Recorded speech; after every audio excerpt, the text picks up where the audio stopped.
Welcome back to the Red Dice Diaries RPG podcast with John and Hannah. Hi. And today we're going to be cracking open the Postbag once again to listen and respond to some of your lovely voicemails.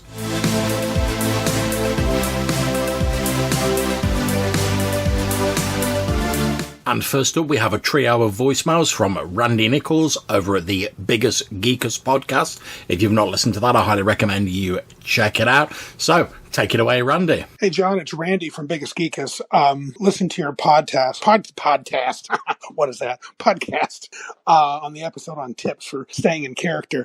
And I had to pause it because when you said change the names in Zoom to the character names, I was like, holy crap. So I'm doing Zoom for the first time this coming weekend with my friends. I think it's probably going to be a little less mappy and move minis around, and we're just going to stay in character and roll dice and kill things. But anyway, good tip. Enjoying the show. We're going to get back to it. Hope you guys had a good holiday. Bye.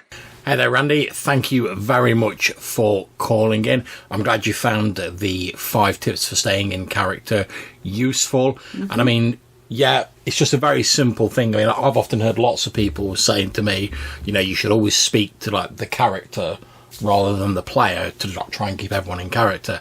And I've got a terrible memory, so what I used to do when I used to run more in-person games is I'd have like a little index card or a piece of paper with the character names written on to remind me.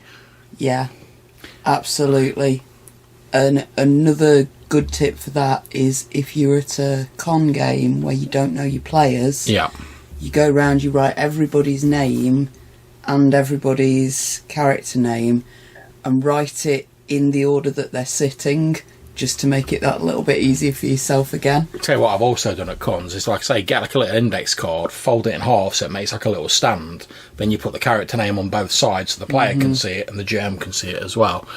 But after I started getting more into online gaming, I was like, it doesn't make any sense that I'm still using a piece of paper when I'm literally looking at images of the people on screen with their names under it, and I can change the names. So I was like, I'll just change it to the character names and that'll make it nice and easy. And there is nothing wrong with using Zoom or whatever your video conferencing app of choice is to just play a game without using Roll20 or Foundry or any of these other like shenanigans.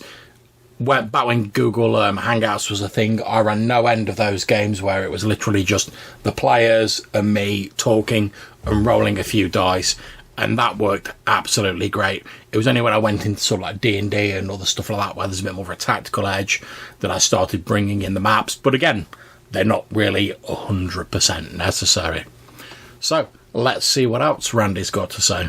Hey, John and Hannah, this is Randy from Biggest Geekest. Anyway, liked your most recent podcast about setting up random encounter tables.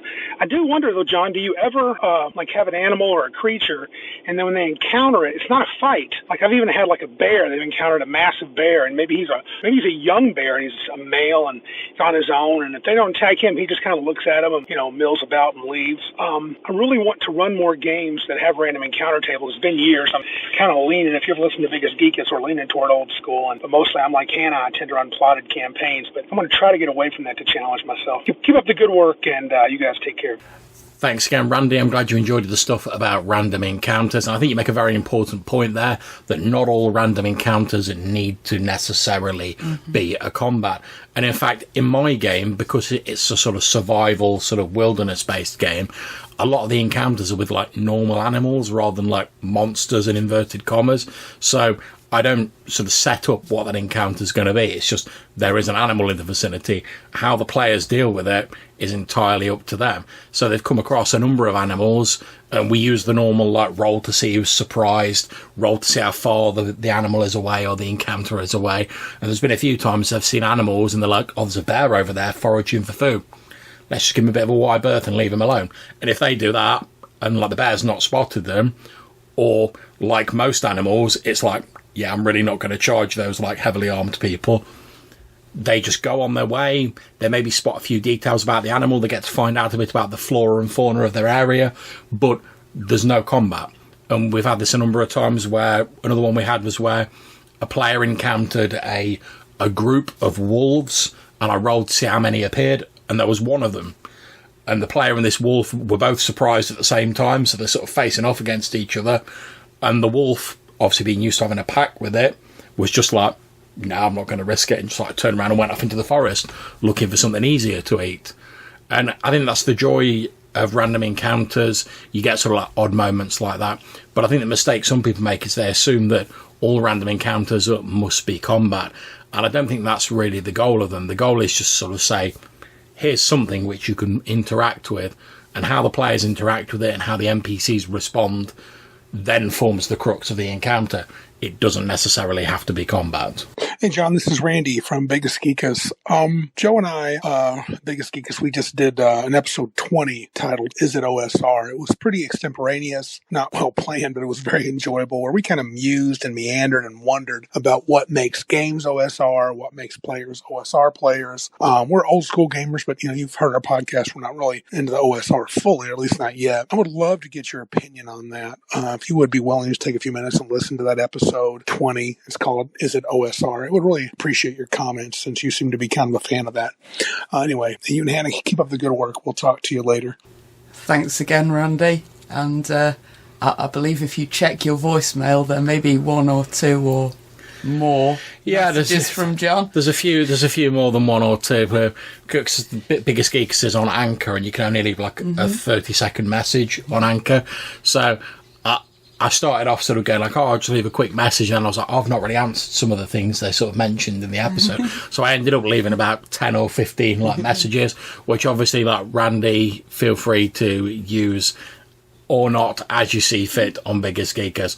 But I really did enjoy listening to that episode you recommended, and if people haven't checked that out, I would highly recommend going and listening to it. I mean, I personally tend to get a little bit sort of weary of the whole, like, what is OSR, just because I've seen so many iterations of that sort of conversation going on, and I don't think it's ever going to be fully resolved. But I thought it was very interesting listening to the Biggest Geekers episode to hear some people who are sort of interested in the OSR, but they're not really deeply involved in it, sort of giving like an outsider's like fresh perspective, really. And I don't say outsider in a bad way. I just mean, as you've said yourself, that you're not fully sort of engaged with the OSR stuff yet, Randy. And it's always interesting to like hear a bit of a fresh view rather than the same old stuff being rolled out again and again. So thank you very much for that. And I hope you don't find my immense amount of replies too onerous to listen to. And next up, we have a voicemail from Goblins Henchman. Hi John, hi Hannah, it's Goblins Henchman here. So in your last episode you were talking about in-jokes in D&D, and if anyone had a few, I'm sure everyone has a few of these knocking about.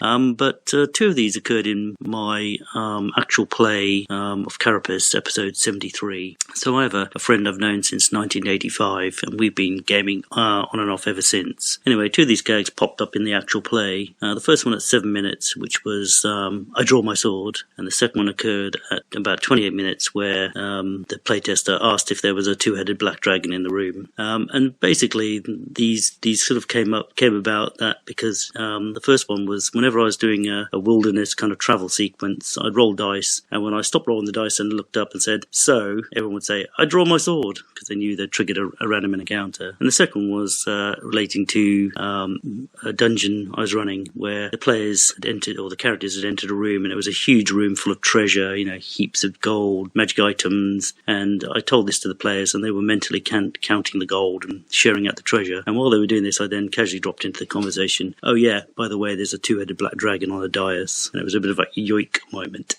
but we've got to laugh. Anyway, cheers, good fun. Cheers, Goblins Henchman. Really glad you enjoyed that episode. I know John recorded it while I was at work, so I wasn't able to add any of my in-jokes in.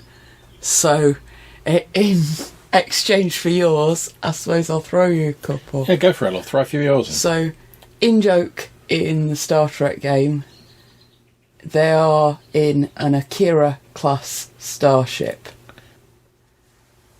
And it has Canada-class shuttles. And if you remember the animated movie from the 80s, real old school manga, there's a scene in it of two characters going, "Akira! Canada! Akira!" Which I assume is why they have Canada-class shuttles. So all the shuttles in my game were named after various anime characters, which resulted in things like characters pulling up at a space station and saying, "This is the Federation shuttle, Pikachu approaching," etc. Other in-joke from the LARP that we used to go to, and one that will be recognised by people that used to read Knights of the Dinner Table. John and I actually fought a gazebo. One day, I believe it's 2008. Yeah, a bit about that, Yeah, one of the traders' tents took off at the LARP event and began to roll across the field towards a combat. I should point out this was due to ridiculously heavy winds that just got under the tent and lifted it up. Oh, it was insane windy, that event. We lost a load of tents from our group. But it was just amazing to see how everyone on that field stopped, turned, and fought the gazebo just like the guy from the Knights of the Dinner Table cartoon. And then we stopped and went, "Damn it, we're getting no XP for this." That's right. And we didn't. More's the pity. Hope you enjoyed those. Have we got more post? We have indeed. So let's go on to our next call. And thank you very much for your call in, Goblins Henchman. And finally, we have a couple of voicemails from Joe over at the Hindsightless podcast. So let's see what Joe's got to say. Yo, what's up, Hannah and John? Awesome episode on staying in character and just really solid advice for online play in general. That middle break that you guys talk about, it's so important, I think, for online gaming. And I was not familiar with it at all before this pandemic, because before I did all my gaming around an actual table, I really hadn't done any online gaming before this started. So back then, when we were around a real table, you could just get up, grab something to drink, go to the bathroom, whatever, and you'd still kind of be a part of the game. You could still holler stuff from the kitchen, the way my house is set up and everything. And so, yeah, just getting to know this middle break has been really interesting, and I like it. I like, for what the two of you talked about, it's a way to catch up during the game. It's pretty cool. Anyway, that's it. Peace out.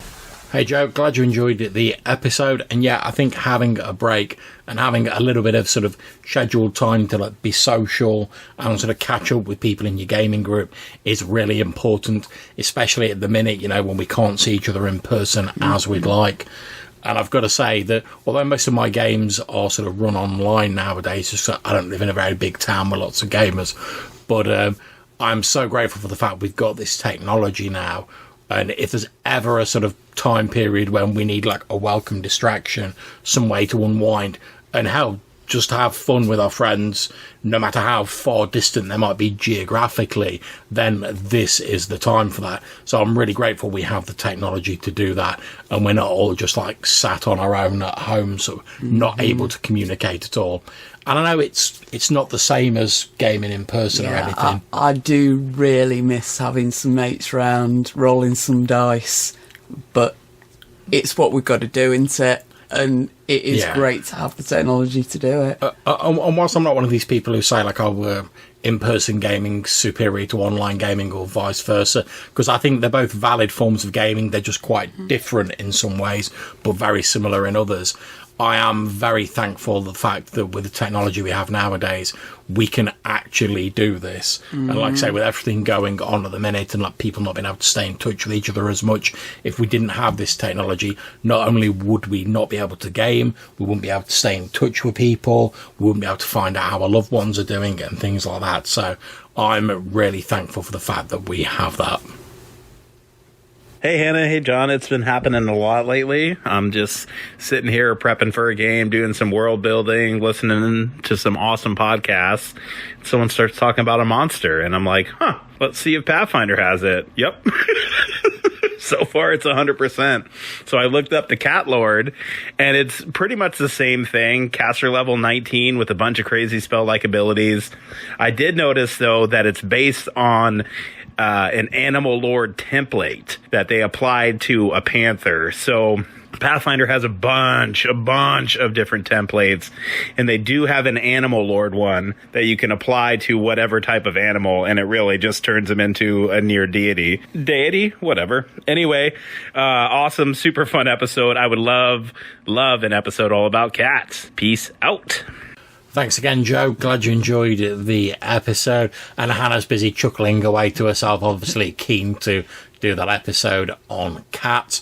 For those of you who are listening, Joe was kind enough to send me a link to the Pathfinder system reference document online, which has the Animal Lord template into it, and it's pretty much as he described, but it's really interesting. It's one of the things we talked about when we're doing our Cat Lord episode. As I was saying, it's a shame there's not some sort of baseline template or like creature you can use to adapt. So I think that's really handy. I'm not sure how applicable it is for me playing earlier versions of D&D. So obviously Pathfinder's more like 3.5. I'm sure you can adapt it though. It's D&D, isn't it? It's 6 stats and a D20. You just take what you need from the rest of it. Yeah, exactly. So thanks very much, Joe. I'm glad you enjoyed the Cat Lord episode, and I'm sure at some point in the future we will get round to doing an episode all about cats in myth and legend. So thank you to all of our wonderful callers today. We had Randy from Biggest Geekus, of course, Goblins Henchman, and last but by no means least, Joe from the Hindsightless podcast. If you'd like to get in touch with us, maybe tell us something you'd like to see in future on the podcast, tell us some of your gaming in-jokes or stories, or anything else you'd like to chat about, you can get in touch with us one of two ways.